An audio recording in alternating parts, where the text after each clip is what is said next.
I think you are well. Now friends, আজকের যে আলোচনা আজকে লেভেল 4 আগে লেভেল 1 লেভেল 2 লেভেল 3 তো হয়ে গেছে অলরেডি, সেগুলো একটু ভালো করে ফলো করবে, না হলে লেভেল 4টা বোঝা যাবে না। বেসিক পয়েন্টের উপরে লেভেল 4। তাই প্রথমে এই হার্ডলি প্রায় না বললেই চলে, অর্থাৎ নাবাচক ক্ষেত্রে হার্ডলি কথাটা প্রয়োগ করতে হয়। বাক্যে কিন্তু না বা নো কথা থাকবে না, কিন্তু হার্ডলি থাকলে না বলতে হয়। যেমন দিয়ে বোঝাবো, সে বিশ্বাস করতে পারতো না। আমরা এখানে নাটা বলে যে হি কুড নট বিলিভ লিখতে পারি। আমরা আগে যে কুড শিখেছি বা কুড নট শিখেছি নাবাচকে, হি কুড নট বিলিভ, সে বিশ্বাস করতে পারতো না। এখানে হার্ডলি দিয়ে কিভাবে বাক্য তৈরি করতে হয় সেটা আমরা শিখব। কি হবে এটা? এটা হবে he could hardly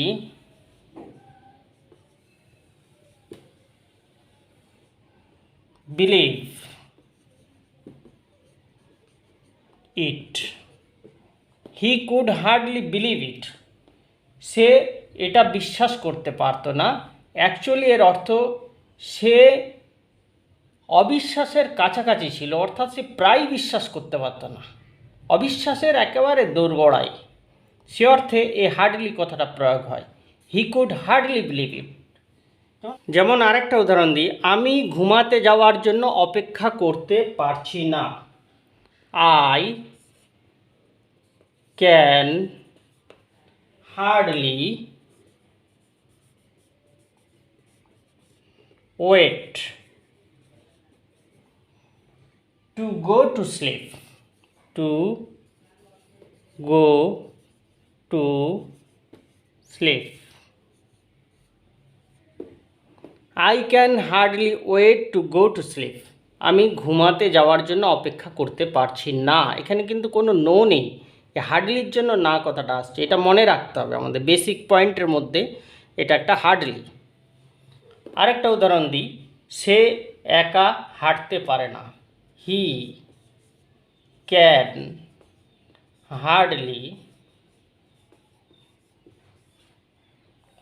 walk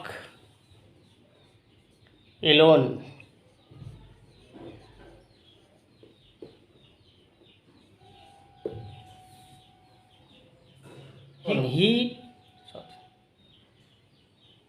he can hardly walk alone, সে একা হাঁটতে পারে না। যদি বলা হয় তুমি আমাকে চেনো না, তাহলে কি হবে? ইউ হার্ডলি নো মি হবে ইউ হার্ডলি নো মি। এখানে কিন্তু কোনো নো নেই, ইউ হার্ডলি নো মি মানে হচ্ছে তুমি আমাকে চেনো না বা জানো না, এটা মানে হয়ে গেল এটা। যেমন এটার বাংলা মানে কি হতে পারে? He could hardly blame me.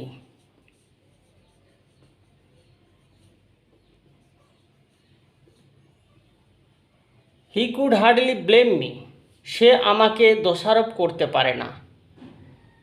এখানে না নেই, কিন্তু এখানে না বলতে হবে। হি কুড হার্ডলি যেহেতু আছে, প্রায় না, সে আমাকে দোষারোপ করতে পারে না।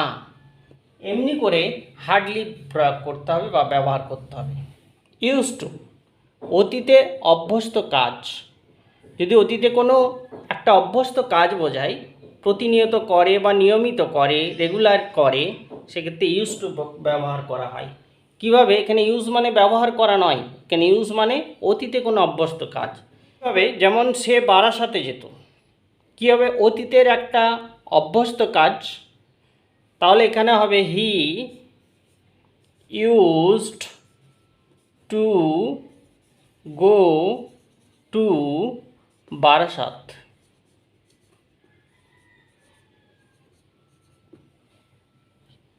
হি use to go to Barasat, সে বারাসাতে যেত, এ অর্থে ব্যবহার করা হয় ইউজ টু। ওনার একটা উদাহরণ, তুমি বিকালে ফুটবল খেলতে। এটা একটা অতীতে অভ্যস্ত কাজ বোঝাচ্ছে, অতএব এখানে ইউজ টু ব্যবহার করব। You used to play football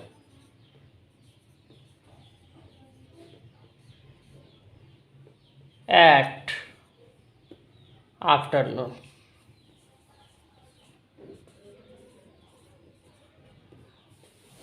You used to play football at afternoon. তুমি বিকালে ফুটবল খেলতে। এইভাবে ইউজ টু ব্যবহার করতে হবে। মাথায় রাখতে ইউজ মানে এখানে ব্যবহার করা নয়। ইংরেজি বাক্যে যদি ইউজ টু পাই তখন বুঝতে হবে অতীতের কোনো অভ্যস্ত বিষয়। এই জিনিসটা ক্লিয়ার করার জন্য এখানে এটা আলোচনা করলাম। পরবর্তী ক্ষেত্রে যাওয়ার আগে আমি বলি, আমার এই চ্যানেল বা ক্লাস যদি ভালো লেগে থাকে অবশ্যই লাইক, শেয়ার, কমেন্ট এবং সাবস্ক্রাইব করবে। এই টু এত বেশি যে পারে না, এটা কিভাবে আমরা প্রয়োগ করব বাক্যে? যেমন চাটা এত গরম যে পান করা যায় না, তাহলে কী হবে? The tea is too hot to drink. The tea, চাটা, is too hot to drink. এই যে টু আর টু, এই টু এত বেশি যে পারে না, চাটা এত গরম যে পান করা যায় না। The tea is too hot, এত গরম, টু ড্রিঙ্ক, যে পান করা যায় না। এখানে কিন্তু না নেই, যদি টু দিলেই না চলে আসবে। এগুলো মাথায় রাখতে হবে। এই যে বাক্যটা, চোরটি এত দ্রুত দৌড়ালো যে ধরা গেল না, তাহলে চোরটির ইংরেজি দ্য থিফ।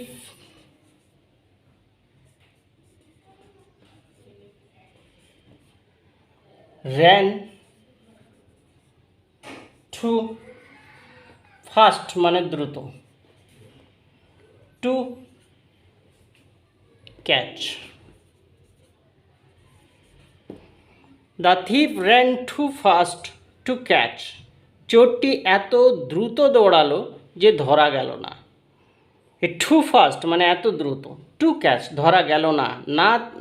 না বা নো কোনো ব্যবহার নেই, কিন্তু এটা মাথায় রাখতে হবে, টু দিলেই না চলে আসছে। মুখে বলি, বিষয়টি এত ভালো যে বিশ্বাস করা যায় না। বিষয়টি এত ভালো যে বিশ্বাস করা যায় না। বিষয়টি the matter.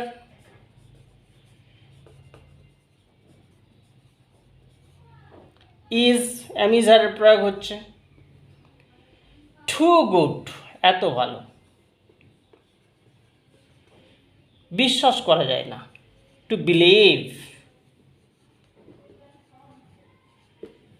The matter is too good to believe, এর মানে হচ্ছে বিষয়টি এত ভালো যে বিশ্বাস করা যায় না। এই যে ইংরেজি বাক্যটা, the work was too difficult to do, এর বাংলা কী হবে? কাজটি এতই কঠিন ছিল যে করা গেল না বা করতে পারা গেল না। এতই কঠিন ছিল যে করতে পারা গেল না। The work was too difficult to do. এই ইংরেজি বাক্যটা, I am too busy to talk, এটার বাংলা কী হবে? আই অ্যাম টু বিজি, আমি টু বিজি মানে আমি এতই ব্যস্ত, টু টক, টক মানে কথা বলা, যে কথা বলতে পারবো না। আমি এতই ব্যস্ত যে কথা বলতে পারবো না। আগের টু আর টু প্রয়োগ করেছি, সেখানে না নেই, কিন্তু তবুও না হচ্ছিল, নাবাচক। এখানে সেটারই নাবাচক কিভাবে হয়? সো দ্যাট ক্যান নট, এতই যে পারে না, দুটোর মানে কিন্তু একে। টু আর টু, এতই যে পারে না বা এতই বেশি যে পারে না। আর সো দ্যাট ক্যান নট, একই অর্থ, একই মানে, কিন্তু এখানে নটটা ইউজ হচ্ছে, এটুকুই। সো দ্যাট ক্যান নট দিয়ে কীভাবে বাক্য তৈরি হয়? তুমি এতই ছোট যে বিবাহ করতে পারো না।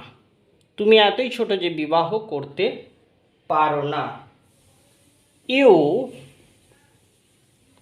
অ্যামিজার প্রয়োগ হবে, ইউ আর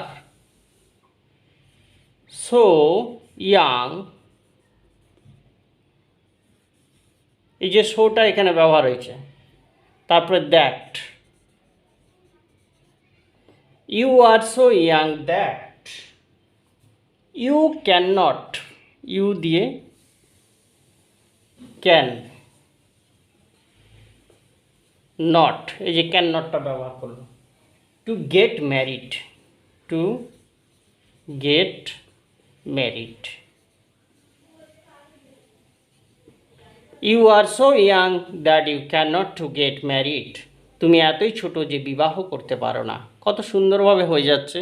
এগুলো মনে রাখতে হবে যে কিভাবে এই কমপ্লেক্স সেন্টেন্স বা জটিল বাক্য বলে। এই কয়েকটা বেসিক পয়েন্ট দিচ্ছে, আমি এখনও গ্রামারের মধ্যে ঢুকিনি, ঢুকবো পরে। কিন্তু এই বেসিক পয়েন্টগুলো সে হ্যাভেস থেকে শুরু করে আজ পর্যন্ত যা যা হয়েছে এগুলো মাইন্ডের মধ্যে রাখতে হবে। এই জন্য একটা খাতা কলম নিয়ে বসতে হবে, খাতায় লিখে রাখতে হবে এগুলো, নাহলে মনে থাকবে না। এখানে যে বাংলা বাক্য, জলটা এতই লবণাক্ত যে আমি পান করতে পারি না, লবণাক্তের ইংরেজি সল্টি, তাই জলটার ইংরেজি দ্য ওয়াটার। অ্যামিজার হবে আগে যেটা শিখেছো লেভেল 1-এ, ওয়াটার ইজ। সো, এই যে সোটা এখানে দিতে হবে, salty. That I can not, এ প্রয়োগ করতে can not drink it. The water is so salty that I can not drink it, জলটা এতই লবণাক্ত যে আমি পান করতে পারি না। কত সুন্দরভাবে হচ্ছে। এই যে ইংরেজি বাক্যটা, হি is so stupid that he can not pass the test. Stupid মানে বোকা, তাহলে সে এতই বোকা যে that he can not pass the test মানে কেন পরীক্ষা, সে পরীক্ষায় পাস করতে পারে না, সে পরীক্ষায় পাস করতে পারে না। He is so stupid that he can not pass the test, so that can not. এই যে বাক্য, he is so strong that you can not beat him. Strong মানে শক্তিশালী, সে এতটাই শক্তিশালী যে you can not beat him, তুমি তাকে মারতে পারো না, মানে আঘাত করতে পারো না। বিট মানে আঘাত করা বা মারা, তুমি তাকে মারতে পারো না, সে এতটাই শক্তিশালী যে তুমি তাকে মারতে পারো না, আঘাত করতে পারো না। এমনভাবে সো দ্যাট ক্যান নট দিয়ে তৈরি হবে। নট অনলি বাট অলসো, শুধু তাই নয় আরও। এটা কিভাবে হয়? যেমন এই বাংলা বাক্যটা, সে শুধু বুদ্ধিমান নয় রসিকও। Not only but also, he is not only intelligent but also funny, সে শুধু বুদ্ধিমান নয় রসিকও, মজাদার লোকও। এই যে নট অনলি বাট অলসো এখানে রয়েছে, এই যে নট অনলি বাট অলসো, সে অনুযায়ী এখানে ব্যবহার করে এটা সুন্দরভাবে করে ফেলতে হবে। এই যে বাংলা বাক্যটা, আন্না শুধু একজন শিক্ষক নয় ডাক্তারও। Hello, Anna is not only a teacher but also a doctor. কত সুন্দরভাবে হচ্ছে। এই যে ইংরেজি বাক্যটা আছে, Shakespeare was not only a writer but also N actor. Shakespeare not only শুধুমাত্র একজন লেখক ছিলেন না, বাট অলসো এন অ্যাক্টর, একজন অভিনেতাও ছিলেন, অ্যাক্টর। এই ইংরেজি বাক্যটা, Raju is not only rich but also famous. Rich মানে ধনী, তাহলে রাজু শুধুমাত্র ধনী ব্যক্তি ছিলেন না, বাট অলসো ফেমাস, বিখ্যাতও ছিলেন, famous. Raju is not only rich but also famous. এই যে দুটো অ্যাডজেক্টিভ আছে, তার আগে নট অনলি আর তার আগে বাট অলসো বসবে, অন্য কোনো জায়গায় বসবে না, করতে করতে অভ্যাস হয়ে যাবে। এই যে বাংলা বাক্যটা আছে, তুমি শুধু একজন ভারতীয় না বিশ্ববাসীও, এটা প্রত্যেকেই কমেন্ট বক্সে ইংরেজিটা লিখবে। আর একটা কথা বারবার বলি যে লেভেল 1, লেভেল 2, লেভেল 3 এর আগে যে ভিডিওগুলো হয়ে গেছে সেগুলো অবশ্যই দেখবে, একটা খাতা কলম নিয়ে বসবে, সেগুলো লিখে রাখবে। না হলে পরবর্তী, এটা লেভেল 4 হলো, পরবর্তী যে লেভেল 5 আসবে সেখানে বুঝতে পারবে না বা বোঝানোটাও অসম্ভব হয়ে যাবে। তাই আগের ছোটোখাটো জিনিস হলো সেগুলোকে খুব যত্ন সহকারে জানতে হবে, শিখতে হবে, বুঝতে হবে।